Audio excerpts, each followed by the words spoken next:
So dito sa Midrash Tanhuma, sinasabi dito, all who are involved in the preparation. Sino ito sila?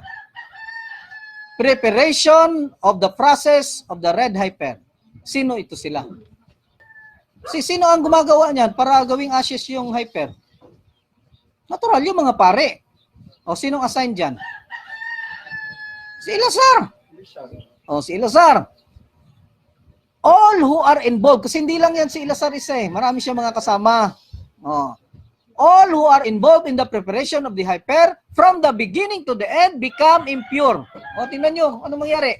Gagawa sila ngayon ng panglinis.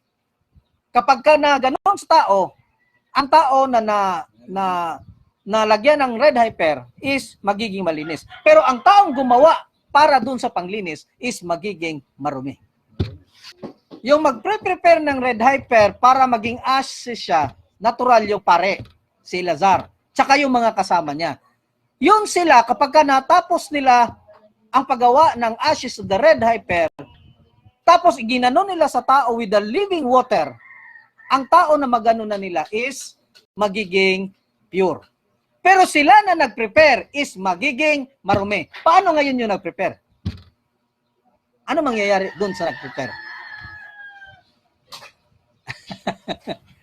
Okay.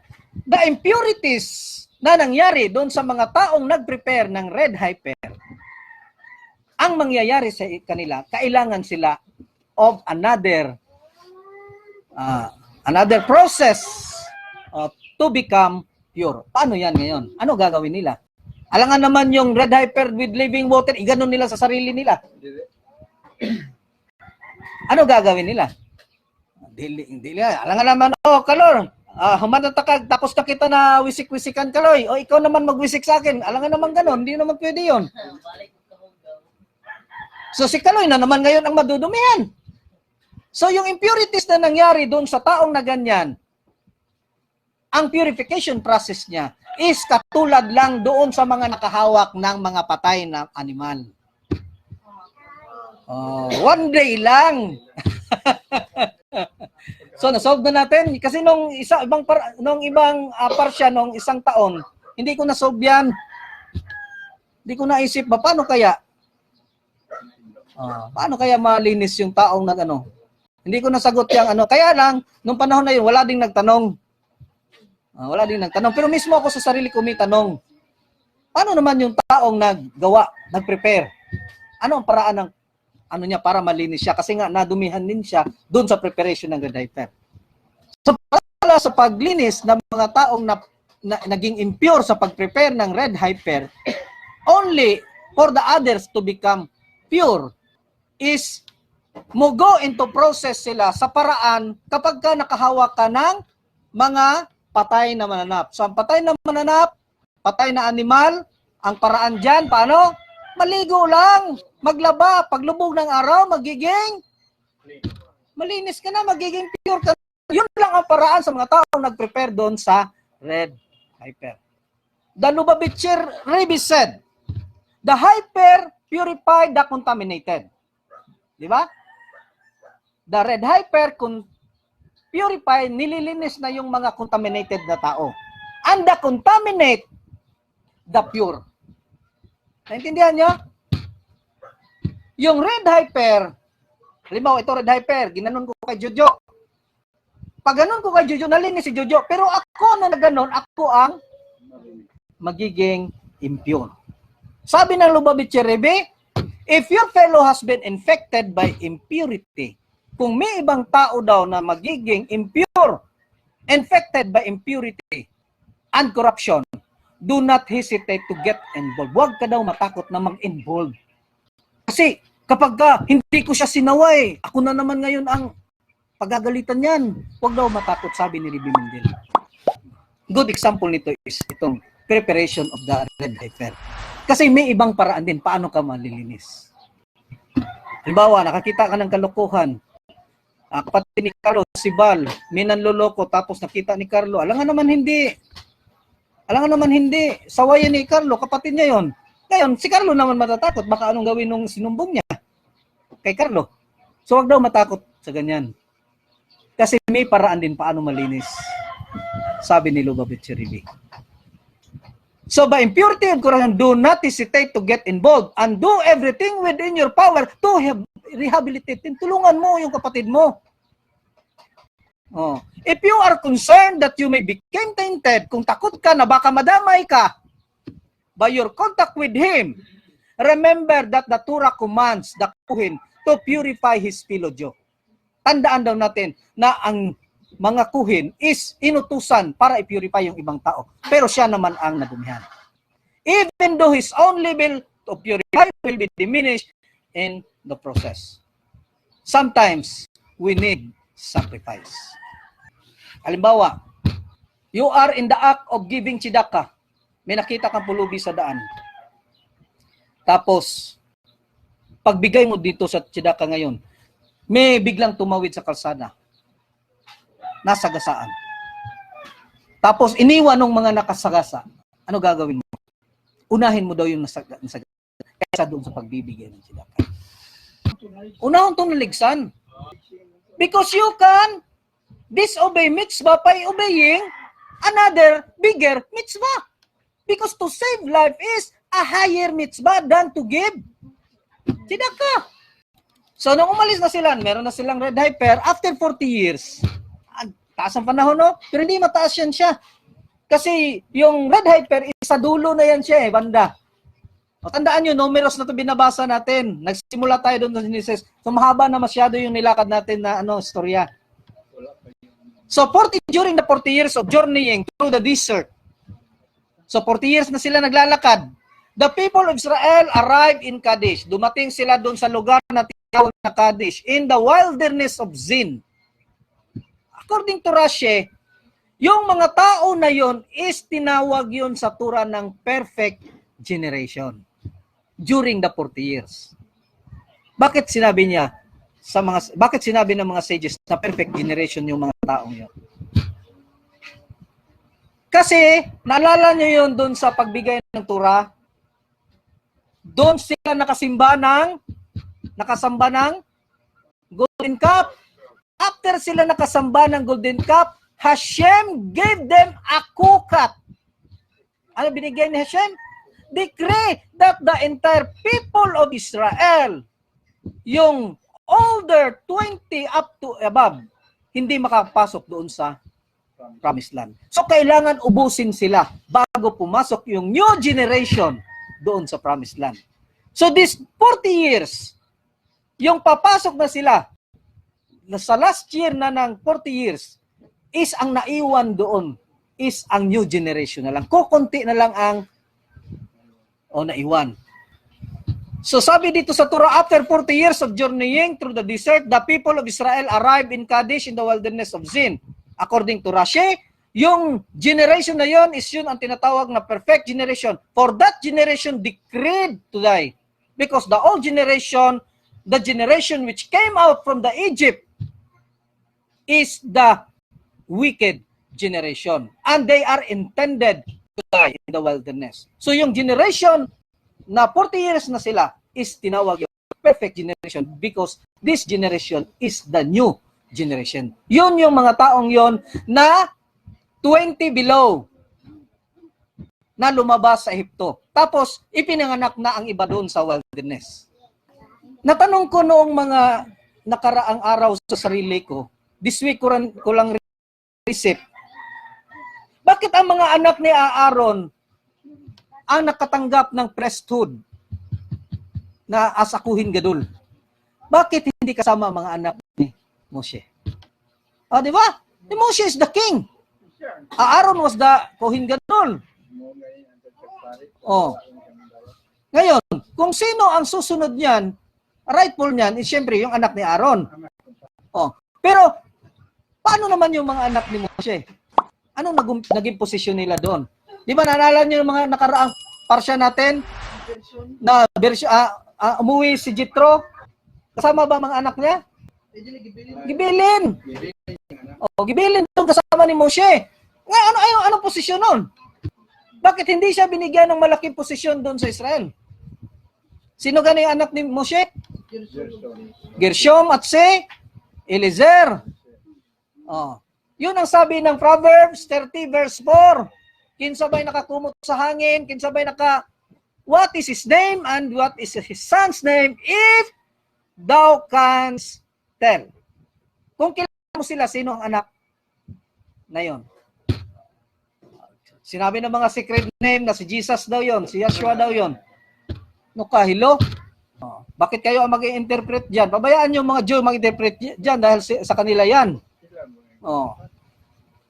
So ano interpretation nila? It was Moshe ascended the heaven. Now the question is, who is his son? His son is named Gershom and Eliezer. So the Proverbs 30 verse 4, natubag na. It was the son of Moshe, Gershom and Eliezer. So after that, 40 years, during that 40 years, Miriam dies. Sunod-sunod na ito kasi sila na lang natira. Miriam dies and is buried there. And there was no water for the congregation. Wala nang tubig kasi naalala natin ng mga karaang parsya that the water of the will of Miriam was honored due to the honor of Miriam. Kasi inalagaan niya si Moshe. Tinuruan niya. Kaya binigyan siya ng reward ni Hashem, binigyan siya ng will of Miriam, tubig na kasama nila for 40 years. In honor of Miriam. Nung namatay si Miriam ngayon, nawala din yung tubig. Kasi nawala yung dahilan para bigyan ng tubig. So why does the account of Miriam's death follow the laws of the red heifer? Bakit namatay si Miriam after na nabigay yung law ng red heifer? Nauna ang red heifer bago namatay si Miriam. Why? Para daw makita natin according to Talmud, Bu'ed Katan 28a, para maturuan daw ang mga late generation, ngayong mga henerasyon na to, that just the red heifer achieve atonement. Di ba yung red heifer nagkakawala ng impurities? O ng kasalanan, nakakawala siya? So does the death of the righteous. Pati daw yung kamatayan ng righteous, nakakawala din yan ng sin. Kaya nga dun sa Torah, sinabi na, the death of the righteous atoned sin. Yan ang kinuha na idea ni Jesus. Kailangan niya magpakamatay para ma-atone niya. Kasi andyan na sa Old Testament. Even the death of Miriam can atone sin. Yes, nakapi lang nila yan. So does the death of the righteous achieve atonement. That is according to Talmud, Bu'ed Katan 28a. So sa Talmud Ta'anit 9a, sabi dito, tatlo sila na great providers of Israel. Sino? Sino ang great provider of Israel?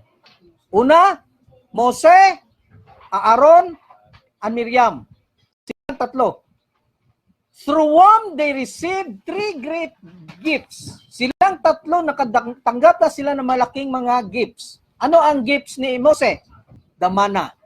The manna was given in honor of Moshe. Aaron, the pillar of fire and the clouds of glory in honor of Aaron. And Miriam is the will of Miriam in honor of Miriam. So kung mamatay si Miriam, mawawala ngayon ang will of Miriam. Kung mamatay si Aaron, mawawala ngayon ang clouds of glory. Kung mawawala ngayon si Moshe, mawawala ngayon ang mana. Pero ganito ang nangyari. According to Talmud Ta'anit 9a, nung mamatay si Miriam, nawala ang tubig. Reklamo ngayon ang Israel, wala nang tubig. So ano ginawa ni Hashem? Binalik niya yung tubig in honor ngayon ni Aaron at ni Moshe. Nung mamatay ngayon si Aaron, ano ang nawala? Clouds of glory umatras. Reklamo din ang Israel kasi they are open for attack. Kasi yun lang kinatatakutan ng mga neighboring countries nila kapag andyan yung pillar of fire at clouds of glory. Takot sila kasi siguradong mananalo ang Israel. Ngayon nakita ngayong umatras kasi nga namatay si Aaron. So anong ginawa ng Israel? Reklamo sila. So ibinalik ni Hashem ang clouds of glory at pillar of fire, andyan din ang water of Miriam.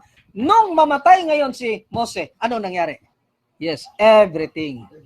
Wala. In honor kanino? Wala na. Pero andun na sila sa kailangan nyo nang magtanim kasi wala nang mana. Okay. According to Lobibitcher Rivik, in such time, the true leader assumes all their distas.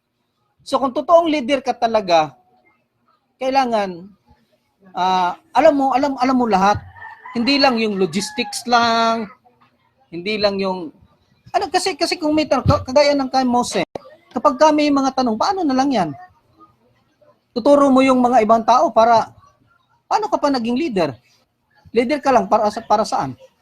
Di ba? So according to Lubavitcher Rebbe, in such time, the true leader assumes all these tasks. Lahat. Problema ng babae, problema ng lalaki, problema ng asawa, problema ng lahat, you should be ready. Kaya nga mahirap hanapin ang leader. Kaya hanggang ngayon, naghahanap tayo. Sino ang pwedeng makaka-ano yan? Although we know that the Moshiach is the true and our awaited leader. Pero hindi ibig sabihin, hindi tayo gagawa ng mga tao ngayon na pwedeng mag-lead. Kailangan talaga natin mag-lead. Ang tanong, sino? Ang tanong dyan, sino? So maghahanap tayo ng mga tao na pwedeng maka-act as a leader just like the previous leader of Israel. Yung talaga marunong talaga. Yung hindi lang sinasabi na ako leader kasi magaling lang talaga magsalita. Kasi nga marunong mang-away, marunong manira ng tao. Pero pag dinanong mo, wala namang alam. So hindi talaga. So kung wala tayong mahanap na leader talaga na then magtiis-tiis na muna tayo. Ganito lang gagawin natin. Dura study lang tayo. Tapos kapag kami magtanong lang kung kaya nating sagutin, di sasagutin. Kung di kaya, din tatanong ko din sa rabbi. Kasi hindi ako, I am not the rightful leader to lead the Noahide. Hindi ako yun. Hindi si Roe. Hindi ko pa nakita dito sa loob kung sino talaga rightful. Kasi may qualification yan siya. Number 1, kailangan talaga humble. Pero sa panahon ngayon, mahirap maghanap ng humble. Kasi kapag humble ka, wala kakainin ka ng mga tao sa paligid mo. O may mapunta dito ngayon ng mga Jehovah's Witnesses. Magtatago ka ngayon kasi nga humble ka. Sisigawan ka ng mga bisita mo kasi nga nasa proseso kayo ng pagtatanong. So kailangan talaga natin maghanap ng tao na or mag-trend ng tao na actually meron tayong mga nakikita na pwede. Pero kailangan talaga mag-aral, kailangan talaga i-train.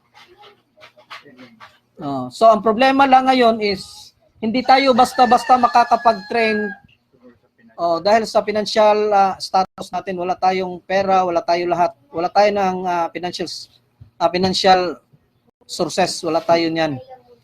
Nabubuhay lang tayo sa mga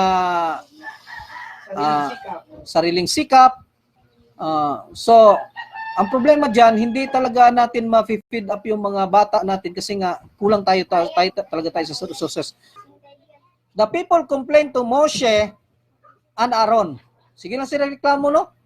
Wala nang ginawa yung Israel kung di reklamo. Why have you made us? Ano kaya kung tayo andon? Kung tayo ang nasa posisyon nila? Same? Or mas, sobra pa? Mas lala pa siguro, no? Okay. So the people complained to Aaron, why have you made us come out of Egypt? Bakit nyo kami pinalabas dito sa Egypto to bring us to the evil place? Para dalhin lang kami dito sa lugar na hindi maganda. Maganda doon sa Egypt kasi nakakakain kami ng karne. Kahit na slave kami doon, maraming pagkain, gagawa namin kung ano gusto namin. Ginawa. Dinala nyo kami sa lugar na hindi maganda. It is not the place of sins. According to your promise, you bring us in the place where ano daw? Honey? Yung aagos daw ang honey at milk. Pero ano itong pinagdala ninyo sa amin? Walang seeds, hindi tutubo. Hindi tutubo yung tanim. Wala pang tubig kasi nga wala nga si Miriam. Yun ang kwan na binalik ni Hashem yung tubig in honor of Aaron and Moshe. Now the question, why now did Hashem instruct Moshe to speak to the rock? Water to drink. So, nung nagreklamo na ang Israel na walang tubig, nag-instruct ngayon si Hashem. Hashem struck Moses to gather the congregation together. Together, you and Aaron and your brother. So, lahat ng tao pinatawag na ngayon. And you shall speak to the rock before their very eyes. Sabihin mo sa bato sa harap ng lahat ng mga tao, and it shall give forth its water. Ano ginawa ni Moshe ngayon? When they are thus gathered together, Moses admonishes. Nagsalita rin si Moshe to the people, hear now! Narito ngayon, mga tao! Makahatag ba din ng tubig ng bato? Ano sabi niya? Makakapagbigay ba ito ng tubig ang bato? Hindi niya. Sinabi ang sabi ng Hashem, speak to the rock. Pero ano ginawa ni Moshe? Pinalo niya na 2 beses. Makakapagbigay ba ito ng tubig tong batong to? Yun ang pinaka-biggest sin ni Moshe. Kasi kinwestiyon niya yung authority ni Hashem. Ang utos niya, sabihan mo, lalabas ang bato. Pinalo niya, kinwestiyon niya pa yung utos ni Hashem. Makakapagbigay ba ito ng tubig? Hindi ba niya naalala yung ginawa niya doon sa Mara na inutusan siya ni Hashem na paluin? Pinalo niya, lumabas ang tubig. When they are thus gathered, Moses admonishes the people, hear now! Paminaw mo! Sabi ni Moshe, makinig kayo. You rebels, kayo mga rebels, shall we get you water out of this rock? Pa! Pinalo niya. Kinwestiyon niya pa ang Hashem. Lumabas ang tubig. Tanong, kaninong staff yung ginamit niya? Kaninong staff yun? Si Moshe, alam naman natin may staff. Di ba? Yung ginamit niya na panghati sa dagat. Si Aaron may staff din. Ano staff ni Aaron? Yung isang Sabado? Anong isang linggo na parsya natin na ginawang sign ni Hashem na si Aaron talaga ang kuhin gadol kasi ang sign hiningi ni Moses na kung sino ang staff na magbibigay ng dahon, mamumulaklak at mamumunga, yun ang ituturo ni Hashem na rightful owner to become a kuhin gadol. So nilagay ito doon tinago doon sa loob ng ark as a remembrance na si Aaron talaga ang itinuro na kuhin gadol. Ngayon, yun ang ginamit ni Moshe na pampalo. Ang tanong, bakit yun ang ginamit ni Moshe na pampalo? Hindi yung sungkon niya. The purpose of taking the staff was to show ang purpose ni Hashem, bakit ang staff ni Aaron, ang pinagamit niya kang Moshe is to show it to the rock para makita ng bato na kung nga staff, kaya kong gawin ang isang milagro, ikaw pa kaya? O ito nga yung staff, nakapagbigay siya, ikaw pa kaya hindi kayang magbigay? Yes. Yan ang rason bakit ang staff ni Aaron ang ginamit ni Moshe. Kasi, according to Hashem, kung kaya ng staff na magbigay ng milagro para magbigay ng bunga ang almond tree, ano pa kaya ang bato? Hindi niya ba kaya magbigay ng tubig? So walang rason. Kaya ng bato magbigay ng tubig. Kaya yung niya ang ginamit. To show the rock na kaya mo yan. Kaya lang, ang sabi ni Hashem, sabihan mo, kaya ganito ng staff na magbigay ng milagro, ikaw pa ba to? Yes! Ang ginawa niya, wala, pinalo niya. Ngayon, ano ginawa ng bato? Nagreklamo ngayon yung bato. Yes, nagreklamo ang bato kay Hashem. Di ba Hashem, sabi mo, speak lang, ba't niya ako pinalo? So, another question. Why now did Hashem instruct? Tagalog, English mo na ito. Wala na, di na ako kabalog Tagalog, ba't ako istorya Bisaya? Okay. Why now did Hashem instruct Moshe to speak to the rock? Di ba, pinalo ni Moshe? Gibunalan ni Moshe. Di, para masanay na lang din. Baka balikan niya yung niya, at least maintindihan niya. Di ba pinalo ni Moshe? Ngayon, bakit naman sinabi ni Hashem? Di ba nung sa una, Tapos, humingi yung mga tao ng tubig. Ang ginawa ni Hashem, inutusan niya si Moses, paluin mo yung bato na yan, lalabas ang tubig. Bakit doon sa second bato? Doon sa 40 years na, after the wildering of in the desert, hindi na palo. Bakit sinabi ni Hashem na sabihan mo?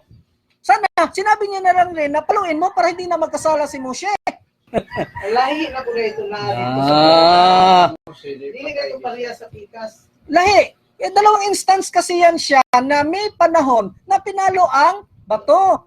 Ngayon, nung bigyan ni Hashem, sabi ni Hashem, paluin mo, bato dalawang lalabas ang tubig. Pinalo niya kasi ang utos ni Hashem, paluin. Ngayon, dito sa pangalawa, nung 40 years na sila from wilderness, sinabi ni Hashem, speak to the rock. Hindi ni Hashem sinabi na paluin mo. Speak to the rock, sinabi. Pero bakit pinalo ni Moshe? Doon ang tanong. Ikaw sabihin na lang ni Hashem na paluin mo yung bato para si Moshe hindi na magkasala. Why not change the Torah? Instead of speak? So ang tanong, why now did Hashem instruct Moshe to speak to the rock instead of hit the rock? Whereas in Rephidim, when they thirsted for water and complained, Hashem told him, you shall strike the rock and water will come forth. So bakit speak na lang? So sabi ng Yalkut Shimoni, Hashem said to Moshe, when the child is young, his teacher hits him. Kita nyo? Kasi yung bata, kapag ka tinuruan mo, kapag ka bata pa, pwede mo pa yung paluin. Di ba, Carlo? Kapag ka maliit pa yung anak mo, kapag ka hindi sumunod sa utos mo, pwede mo pa yung paluin. Ngayon, kung malaki na yung anak mo, hindi na pwede paluin niya kasi pwede na yan siya, lumalaban na yan. Mamaya yan, magsuntukan pa kayo. Gaganti na yan. Yun ang nangyari doon. 40 years na nakaraan nun. Matatanda na namatay na nga yung ibang generation. Generation of the righteous na naandyan, perfect generation na. Kaya sinabi ni Hashem, speak to the rock. Huwag hindi niya na sinabing hate kasi malalaki na sila. Istoryaho na lang. Nakita ninyo? So the incidents of Rephidim occurred before the Torah was given. Hindi pa naibigay yung Torah.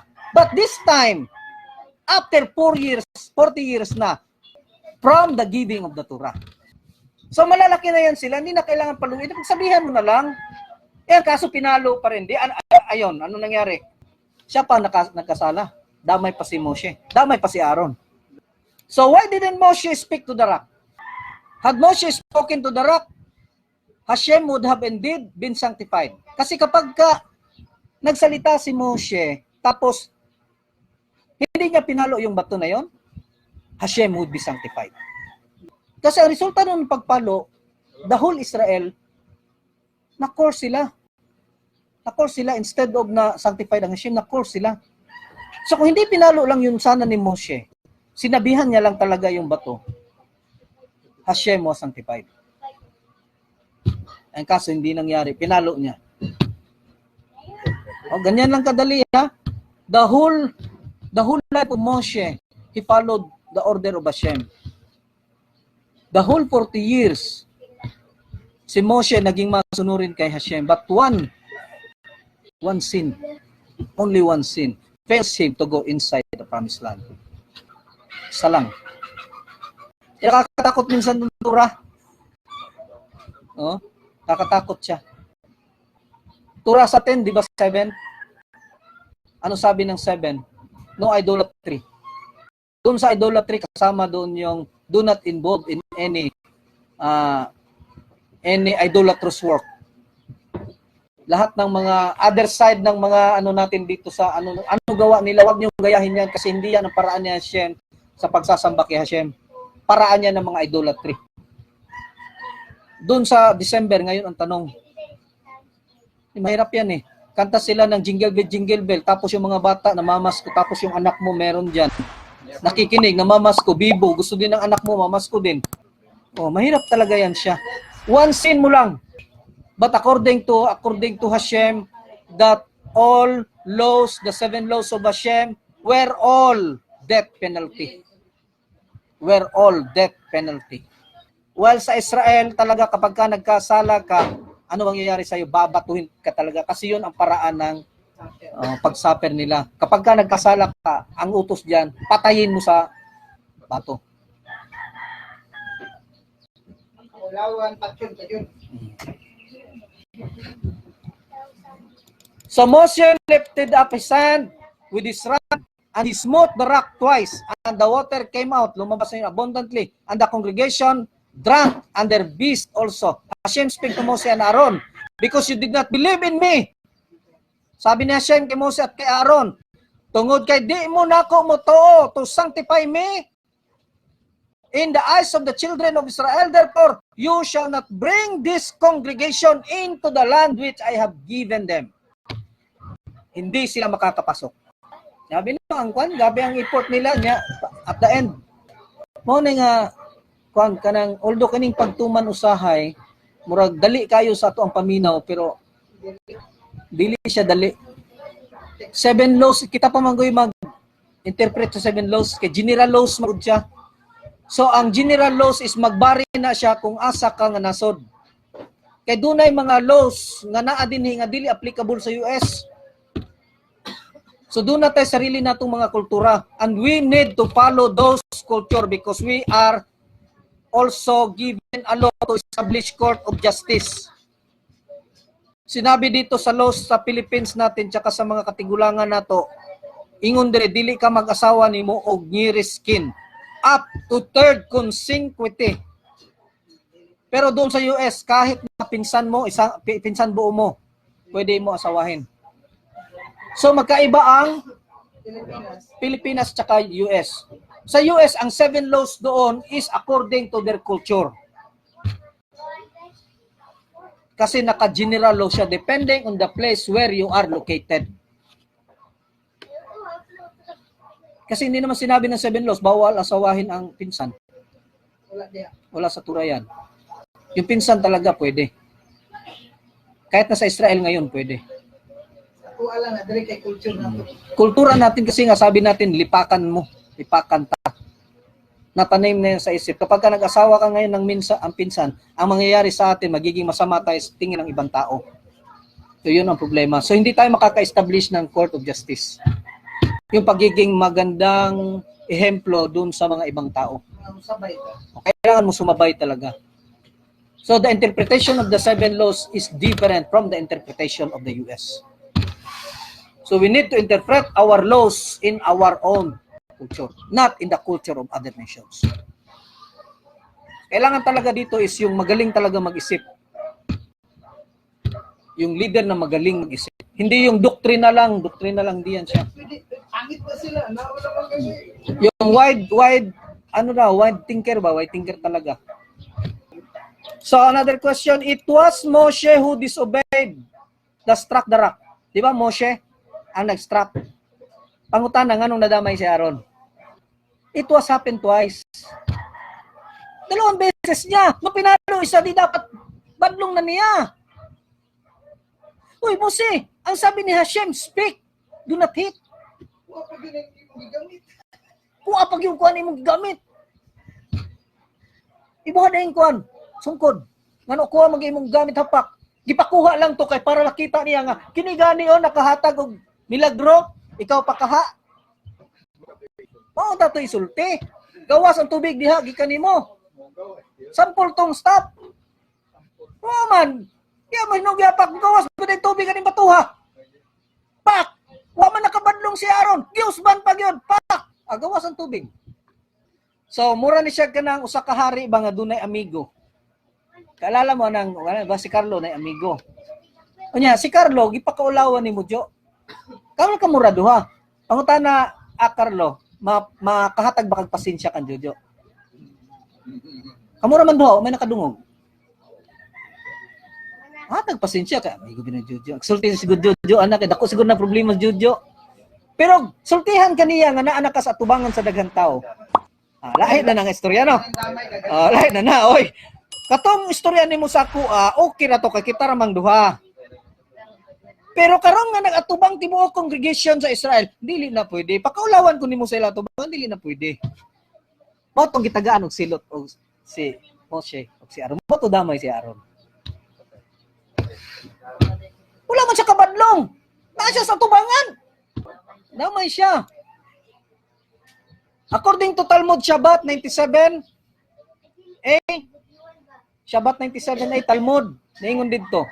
Nakainomdom mo sa panahon nga naa si Moshe nakigstorya kang Hashem dito sa burning bush. Sa wala pa siya, sa naa pa siya dito sa Midian, kauban si Jethro. Wala pa siya magpagawas ng Israel, di ba nakigstorya man siya sa golden bush for pila kadlaw? 7 days. Moses said, ingon si Moshe, behold, they will not believe me. Sa sultin Moshe kang Hashem, di man sila mutuon ako Hashem. Kung sa ragug ko, di mo ko kabalong sulti nga mangko.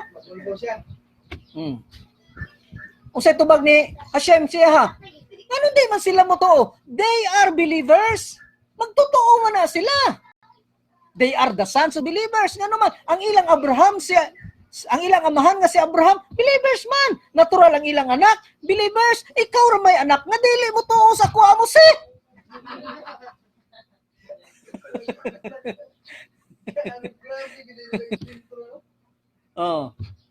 Because you did not believe in me, I will struck you. You cannot enter the land of promise. Palang. Gawat mo sino? Gawat niya, no? Lawat siya. So Moses striking the rock was not the reason why could lead the Jews to Canaan. Nga ang rason dai nganong dili kasulod si Moses is dili tong paghit. Yes.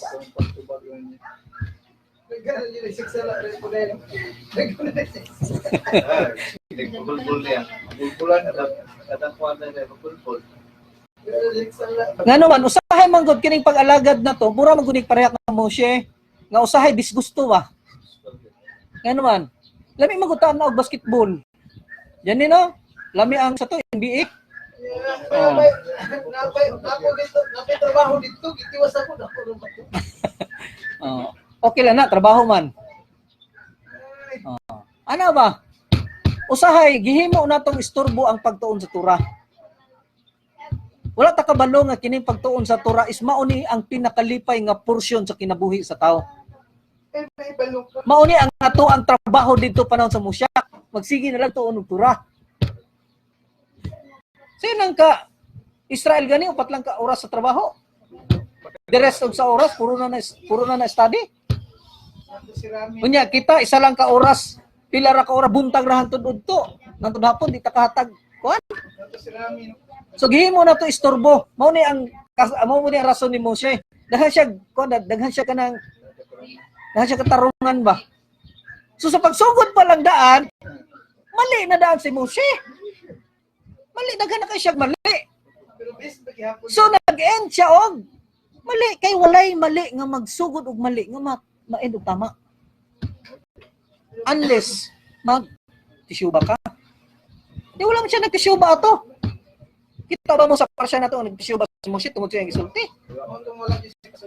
Wala mo ganito pagkapari niya gihatag niya kay siya man unta ang pari atong panahon na. Siya man tay grateful owner nga mahimong kuhin gadol mahimo pag yung hari. Pero tungod sa iyang pagreklamo sa tubangan sa Golden Bush, pag istorya niya kang Hashem, gihatag ang pagkapari dito kang Aaron. Tungod kay si Moshe mismo, wala nagtisyuba sa iyang pagsigi kaliban. No? Piki no? So, ginahimo na to istorbo. Say magdali-dali ta ngano man. Alas 11 hapit ating panudto. Naman, dili na to, dali-dalion. Kung natay mga importante gyud nga lakaw, pwede siya. Nati trabaho, pwede ta. Pero panahon nagtura study, focus jud ta kay mura man ni time na to gyud nga maka-kuan gyud. Maka-istorya kang Hashem. Ma-istorbo lang ni siya, emergency. So we must spiritually mature. Kaya ang na-mature sa to, lawas raman na to. Okay, padayon ta. We must talk to the rock. Kinahanglan ang sugo ni Moshe nga we must talk to the rock. We must talk to the rock. So kung natin anak ato lang sultihan, dili na to pugson nga moabot sa punto nga ato pang bunalan. Sultihan lang nato kay mas kuan man ang istorya, mas sakit man kaysa bunal. Masakit man siya. Ngano man ang istorya mas mudulot man. Mudulot man siya. Ang bunal panitra. Kilaka lang kagamay sa imong anak, taw-taw na nagiya, kiat na puna. So we must study enough and gain the understanding to actually convince ourselves. Kinahanglan ta magsigig tuon para makumbinsi nato atong kaugalingon nga tiguang nata.